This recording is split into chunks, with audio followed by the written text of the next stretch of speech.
आज हम आपके पाठ्यक्रम के 8वें पाठ चंद्रगहना से लौटती बेर पर कुछ चर्चा करेंगे।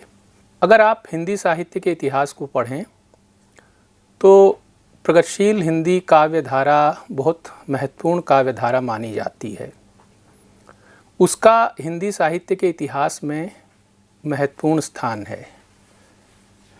प्रगतिशील हिंदी काव्य धारा के 5 प्रमुख स्तंभ हैं, जो हैं नागार्जुन, शमशेर बहादुर सिंह, त्रिलोचन, केदारनाथ अग्रवाल और मुक्तिबोध।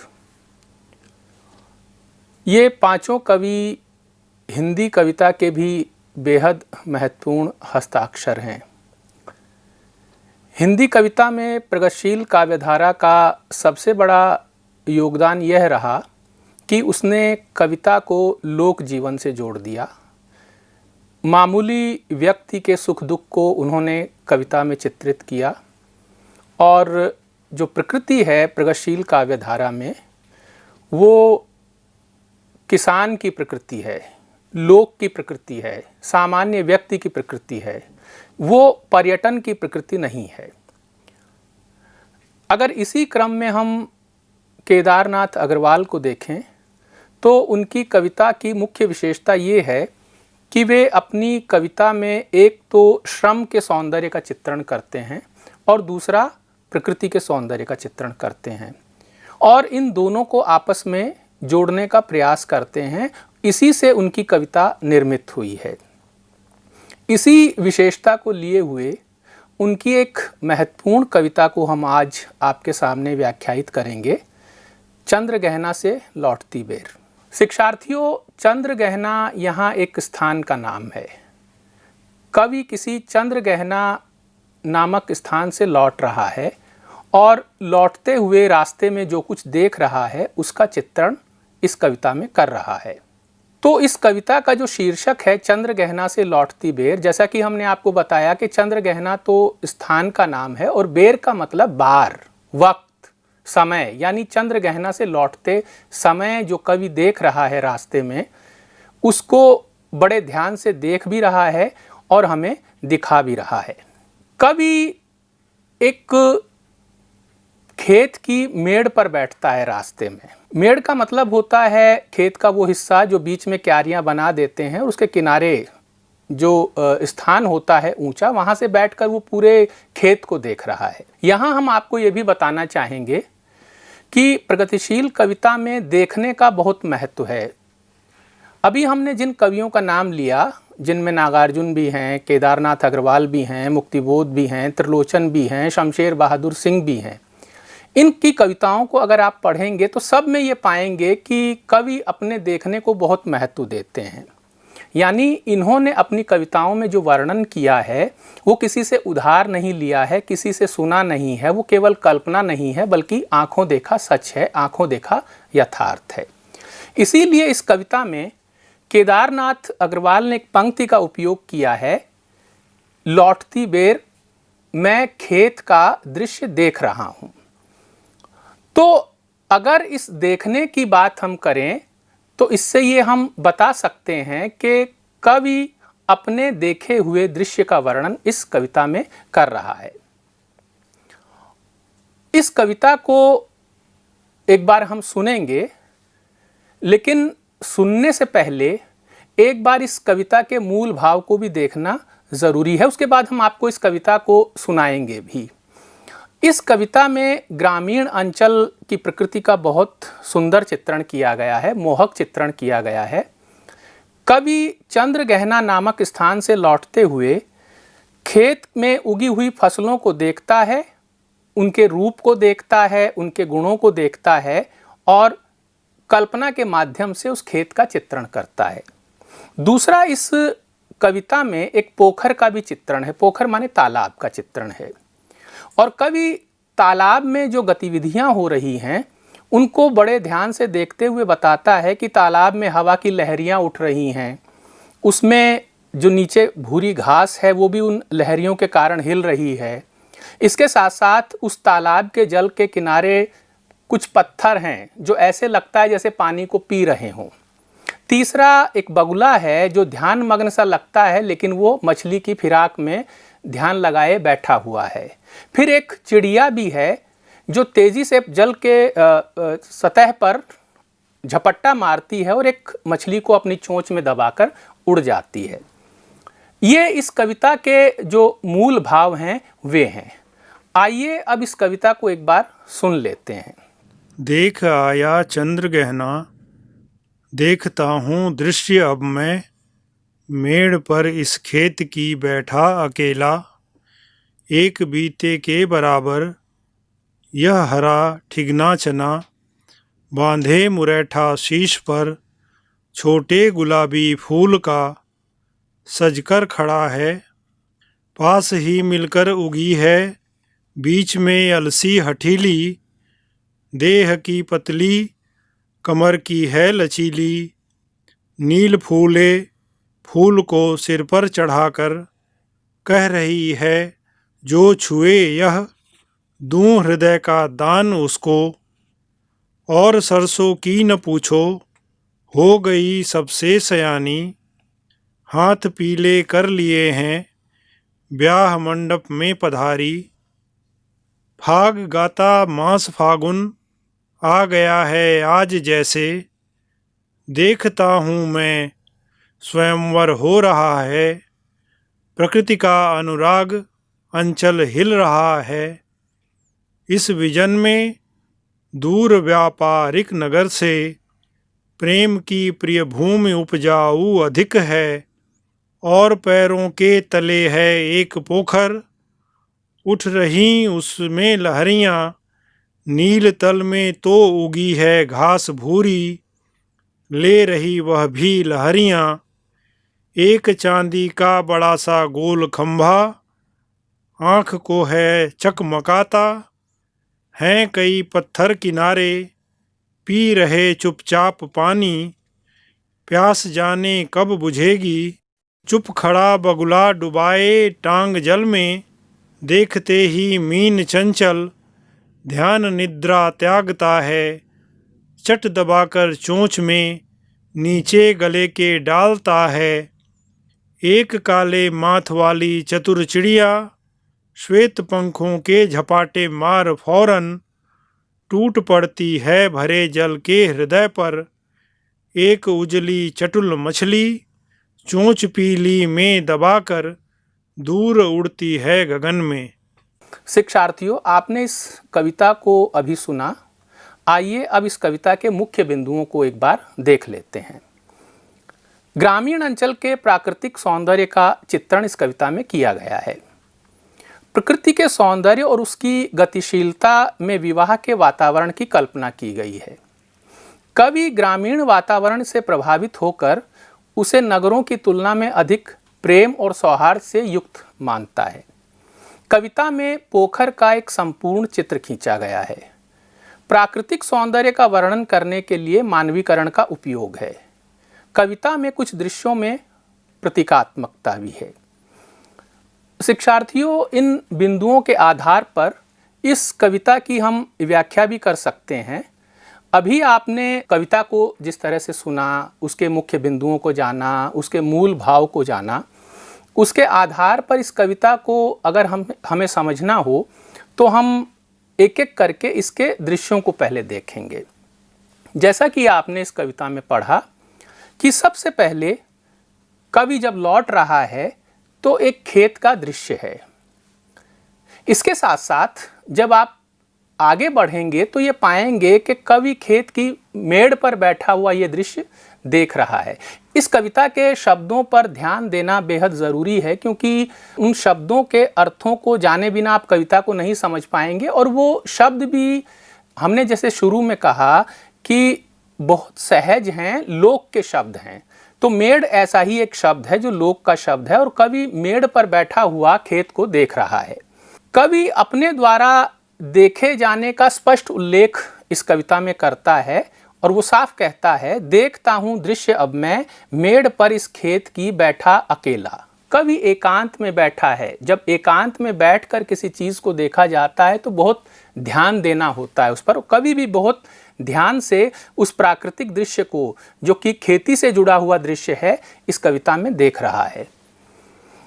इसके बाद कवि जो देख रहा है वो दृश्य क्या है, उस पर जरा ध्यान दीजिए। वो दृश्य हम समझाते हुए आपको भी दिखाना चाहेंगे। इस दृश्य में जो पहला पौधा है वो चने का है। चने का एक ठिगना पौधा है और उसमें गुलाबी रंग के फूल आए हुए हैं। दूसरा पौधा है अलसी का और अलसी पर नीले फूल आए हुए हैं। इन्हीं के पास सरसों भी उगी हुई है और सरसों के फूल पीले होते हैं। अब आप ध्यान दीजिए कि इस कविता में किस तरह से दृश्य के साथ साथ रंगों का समावेश भी है। गुलाबी, नीला और पीला। चने के पौधे का जो फूल होता है वो गुलाबी होता है। अलसी जिसे तीसी भी कहा जाता है, उसका फूल नीले रंग का है और इन्हीं के पास जो सरसों उगी हुई है उसके फूल पीले हैं।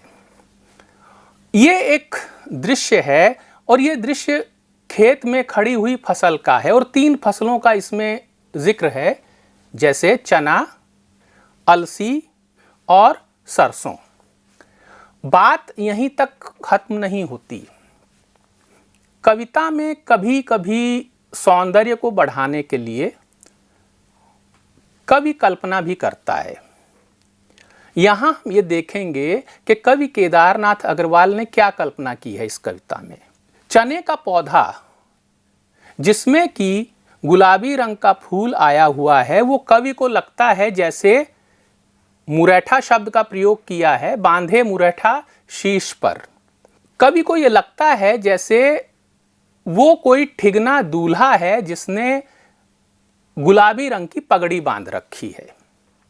इसके बाद अलसी में क्या कल्पना है।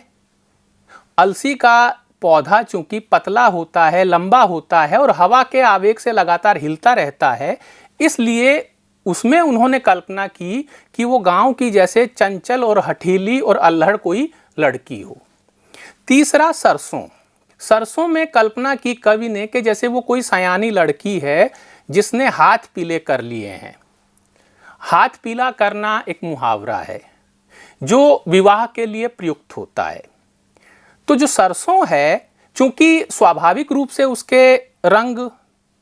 उसके फूलों का रंग पीला होता है, तो उसमें यह कल्पना की गई कि जैसे सरसों ने अपने हाथ पीले कर लिए हैं और वो विवाह मंडप में पधार रही है। कविता में जब कल्पना की जाती है तो उसे विश्वास करने योग्य कल्पना भी होना चाहिए। आप ये समझ गए होंगे कि विवाह के योग्य युवती की कल्पना केवल सरसों में ही क्यों की गई, अलसी में क्यों नहीं की गई। अलसी का रंग चूंकि, फूल का रंग चूंकि नीला होता है और सरसों के फूल का रंग पीला होता है, इसलिए दुल्हन की कल्पना सरसों में ही की जा सकती थी। कवि ने मुहावरे से जोड़ दिया है सरसों के पौधे को। तो ये एक बेहद सुंदर कल्पना है इस कविता में, जो विवाह के दृश्य की ओर संकेत कर रहा है ये दृश्य। इसके बाद आगे अगर हम और भी उसने कल्पना की है, जैसे उसने ये कहा कि इस विवाह में फागुन मास जो है वो फाग गा रहा है। फाग एक गीत होता है जो होली के समय गाया जाता है। और यहाँ कवि ने ये कहा है कि विवाह हो रहा है, सरसों विवाह मंडप में पधार रही है, अलसी एक चंचल अल्हड़ लड़की है, चना एक सजा सांवरा दूल्हा है, तो ऐसे में संगीत भी होना चाहिए। तो फागुन मास में जो हवा चल रही है वो जैसे फाग गा रहा है, फागुन मास। इसके बाद वातावरण है वहाँ का, उस दृश्य का, वो पूरा वातावरण जो है वो सबको स्नेह दे रहा है। इसीलिए पूरी प्रकृति में कवि ने ये उल्लेख किया है कि प्रकृति का अनुराग अंचल हिल रहा है। आप अगर विवाह का दृश्य देखें तो आप ये पाएंगे कि दुल्हन के आसपास दुल्हन की माँ या उसकी सहेली बैठी रहती है और दुल्हन की जो माँ है वो जैसे अनुराग से भरी होती है। यहाँ पर चूंकि सभी फसल हैं, सभी प्रकृति का हिस्सा हैं, तो जो पूरी प्रकृति है वो मिलकर उनको अपना स्नेह दे रही है। इसको इस रूप में समझने की कोशिश करनी चाहिए। और जैसे वो अलसी है, वो अल्हड़ लड़की सहेली का काम कर रही है दुल्हन की, यानी सरसों की। तो अब आप ये देखिए कि एक पूरा दृश्य है, ये पूरा एक विवाह का दृश्य है, पूरे एक विवाह की कल्पना की गई है। और ये कल्पना इसलिए की गई है कि कवि को ये लगता है कि शहर से दूर ये जो दृश्य है, शहर में ऐसी कल्पना नहीं की जा सकती थी, क्योंकि शहर में इतनी आपाधापी है, इतनी भागदौड़ है, एक अकेलापन कभी किसी को मिलता ही नहीं है, ध्यान से देखने की फुर्सत ही किसी को नहीं है। इसीलिए कवि यहाँ पर एक पंक्ति जोड़ता है कि व्यापारिक नगर से दूर ये जो गांव हैं, यहाँ पर सभी प्रेम से भरे हुए होते हैं, यहाँ तक कि यहाँ की प्रकृति भी प्रेम से भरी हुई नजर कवि को आती है। इसके बाद दूसरा दृश्य है। इस कविता को हमें दो दृश्यों में बांटना चाहिए। एक दृश्य की हम चर्चा कर चुके हैं और जो दूसरा दृश्य है वो पोखर का है। इस तालाब में लहरियां उठ रही हैं। आपने अक्सर तालाबों को देखा होगा और हवा के कारण तालाबों में लहरों का उठना भी देखा होगा। तालाब बिल्कुल साफ है। इसके साफ होने का कारण ये है, उसका प्रमाण ये है कि उसमें जो घास है नीचे, भूरी घास, वो नजर आ रही है और तालाब के हिलने से वो भी हिल रही है। तो ये जो तल में भूरी घास है, पानी में लहरों के उठने से ये घास भी लहरियां ले रही है। इसके साथ साथ पोखर में चांद का प्रतिबिंब पड़ रहा है।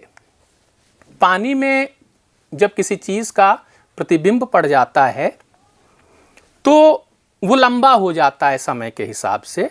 अगर समय कुछ और है, सुबह का है, तो वो लंबा हो जाएगा सूरज की स्थिति के अनुसार। तो वो जो चांदी का बड़ा सा गोल खंबा है, वो चांद है जो नजर आ रहा है तालाब में, और उसको देखकर आंखें चौंधी आती हैं। एक सुंदर कल्पना और की है कवि ने कि पोखर के किनारे कुछ पत्थर हैं जो पड़े हुए हैं, और वो घिसे हुए पत्थर, उस पानी में पड़े हुए पत्थर, ऐसा लगता है जैसे झुककर पानी पी रहे हैं कुछ लोग। इन पत्थरों में कवि ने इसीलिए कल्पना की कि जैसे कोई झुककर पानी पी रहा हो, लेकिन व्यक्ति की प्यास तो पानी पीने से बुझ जाती है, लेकिन ये पत्थर पता नहीं कब से इस पोखर में पड़े हुए हैं किनारे पर, और इसीलिए, और वो हमेशा से पड़े हुए हैं, तो लगता है जैसे निरंतर वो पानी पी रहे हो, पता नहीं कब से वो पानी पीते चले आ रहे हैं। इसीलिए कवि ने कहा प्यास जाने कब बुझेगी। पता नहीं कब से वो पानी पीते चले आ रहे हैं और उनकी प्यास नहीं बुझ रही है, पता नहीं उनकी प्यास कब बुझेगी। वे हमेशा निरंतर, कितनी बड़ी यातना है कि पानी पी भी रहे हैं लेकिन उनकी प्यास बुझ नहीं रही है। इसके बाद एक बगुला है जो पोखर के जल में टांगे डुबोए ध्यान मग्न सा लग रहा है। बगुले को आप जानते हैं, वो हमेशा ऐसे लगता है जैसे ध्यान में मग्न हो, लेकिन बगुला बहुत चालाक पक्षी माना जाता है, क्योंकि वो ध्यान ही इसलिए लगाता है कि कोई गति न हो, कोई आवाज न हो, और मछली जैसे ही आए वो उसके चंगुल में फंस जाए। तो इसी तरह से वो बगुला ध्यान मग्न सा लग रहा है, जो कि मछली की ताक में है। जैसे ही कोई मछली उसे दिखाई देती है, उसे तत्काल वो गटक लेता है। यहाँ पर हम ये भी कह देना चाहेंगे कि आप चाहें तो इसका एक अर्थ ये भी कर सकते हैं कि जो बगुला है वो समाज के ढोंगी और अवसरवादी लोगों का प्रतीक है, और मछली जो आम जन है उसका प्रतीक है, जो कि शोषित है। यानी बगुला शोषक और मछली शोषित का प्रतीक भी हो सकती है। यहाँ तालाब से जुड़े हुए इस दृश्य में एक काले माथ वाली चालाक चिड़िया भी है, जो तालाब की सतह पर झपट कर पानी के भीतर से एक उजली सफेद मछली को अपनी चोंच में दबाकर आकाश में उड़ जाती है। शिक्षार्थियों, यहाँ इस कविता के दोनों दृश्य पूरे होते हैं, और अगर आप ये ध्यान दें तो ये पाएंगे कि इस कविता में मोहक और कठोर दोनों तरह के चित्र हमें मिलते हैं। यानी गांव का चित्रण है, गांव की प्रकृति का चित्रण है, गांव के दृश्यों का चित्रण है, गांव की फसल का चित्रण है, गांव में जो पोखर है उसकी गतिशीलता का चित्रण है, उससे जुड़े हुए प्राणियों का चित्रण है, प्रकृति का एक तरह से आलंबन रूप में चित्रण है, लेकिन आप ये भी पाएंगे कि ये कविता उस तरह की नहीं है कि केवल मोहक ही मोहक है सब कुछ, बल्कि उसके साथ साथ जो गतिविधियां हैं उनके माध्यम से प्रकृति के कठोर रूपों का भी चित्रण हमें देखने को मिलता है। जैसे बगुला और वो काले माथ वाली चिड़िया जो उस मछली को अपने चोंच में दबाकर आसमान में उड़ जाती है। तो इस तरह से हम कह सकते हैं कि इस कविता में प्रकृति के कठोर और मोहक दोनों रूपों का चित्रण है। और ये जो कठोरता है जीवन की और मोहकता है, ये हमारे जीवन को संपूर्ण बनाती है, क्योंकि हमारा जीवन जो है वो सुख और दुख दोनों से मिलकर बना है। और इस कविता में इस बात का ध्यान रखा गया है कि दोनों तरह की स्थितियों का इसमें उल्लेख हो। शिक्षार्थियों, आशा है कि अब तक आप इस कविता को अच्छी तरह से समझ गए होंगे और किसी कविता को समझने के लिए उसके व्याकरण के बिंदुओं को जान लेने की भी ज़रूरत होती है। तो आइए इस कविता के जो प्रमुख व्याकरण बिंदु है उनकी ओर हम एक नज़र डालते हैं। कविता के पहले दृश्य में चने, अलसी, प्रकृति और फागुन मास का मानवीकरण किया गया है। शिक्षार्थियों, मानवीकरण का अर्थ आप जानते होंगे, आपने अपने पाठ्यक्रम के दूसरे पाठों में भी इस मानवीकरण को पढ़ा है। जैसे कि एक कविता है आपके पाठ्यक्रम में जयशंकर प्रसाद की, उसमें भी आपने इस मानवीकरण को समझा है। कविता में मानवीकरण वहाँ होता है जहाँ जो अमानव होता है उसको मानव जैसी हरकतें करते हुए दिखाया जाता है। यहाँ चना है, अलसी है, सरसों है, प्रकृति है, इनको मनुष्य के रूप में चित्रित किया गया है। इसलिए हम ये कह सकते हैं कि यहाँ मानवीकरण के रूप में प्रकृति का चित्रण किया गया है। दूसरा बिंदु है व्याकरण के बिंदुओं में, तालाब में पत्थरों को देखकर कवि को लगता है कि ये पत्थर पानी पी रहे हैं। यहाँ भी मानवीकरण है, लेकिन एक सुंदर कल्पना भी है कि वो एक सादृश्य है यहाँ पर, माने दृश्य की समानता है कि झुका हुआ जैसे आदमी पानी पीता है वैसे ही पत्थर जैसे झुके हुए पानी पी रहे हों। इसलिए यहाँ भी पत्थरों का सुंदर मानवीकरण हुआ है।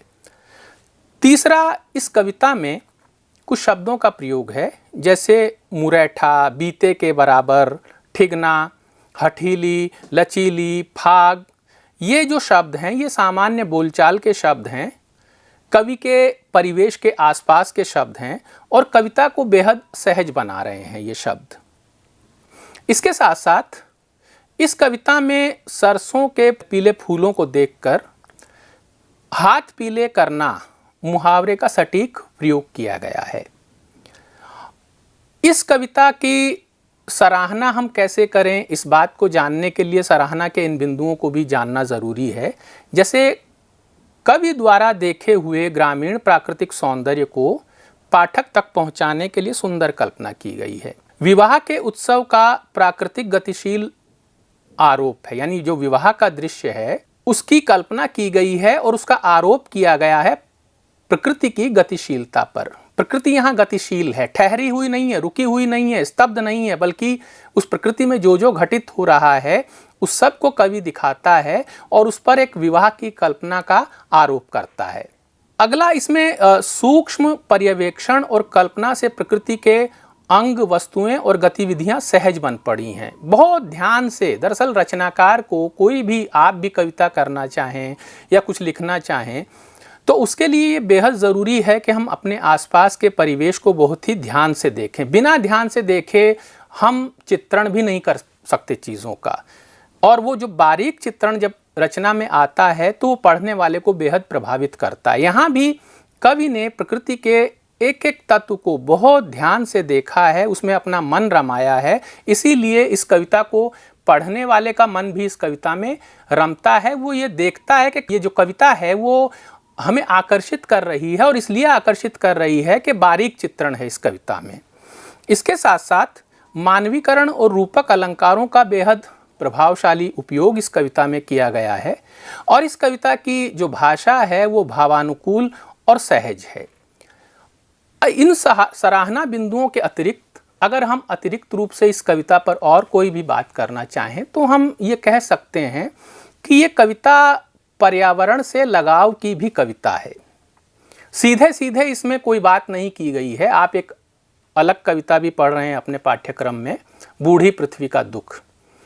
वो कविता सहज ढंग से पर्यावरण के संकट पर विचार करती है, लेकिन चंद्रगहना से लौटती बेर कविता सीधे सीधे पर्यावरण की समस्याओं को तो नहीं उठाती, लेकिन प्रकारांतर से या अप्रत्यक्ष रूप से इस प्रश्न को उठाती है। कैसे उठाती है? जब हम खेतों का, फूलों का, तालाब का ऐसा सुंदर चित्रण करते हैं तो वे हमारे मन में इतना घर कर जाते हैं कि हमारा सहज ही लगाव हो जाता है उनके प्रति, और हम चाहते हैं कि ये चीज़ें बनी रहें। जो सुंदर चीज़ें हैं समाज में उन्हें बना रहना चाहिए। और ये कविता भी प्रकृति की सुंदरता की बात करते हुए, खेतों की सुंदरता की बात करते हुए, पोखर की बात करते हुए, उनके सौंदर्य को स्थापित करते हुए हमें ये भावना जगाती है कि ये जो सौंदर्य है हमारे खेतों का, हमारे तालाबों का, ये हमेशा हमेशा बना रहे, इसी तरह से सुंदर रहे और इसी तरह से हमें प्रभावित करता रहे। लोग इन पर इसी तरह से कविताएं लिखते रहें और समाज को इसी तरह से ये सुख पहुंचाते रहें। तो मैं उम्मीद करता हूँ कि आपने इस कविता को जब सुना और इस तरह से समझा अनेक बिंदुओं के माध्यम से, तो आपको इस कविता ने बेहद प्रभावित किया होगा। धन्यवाद।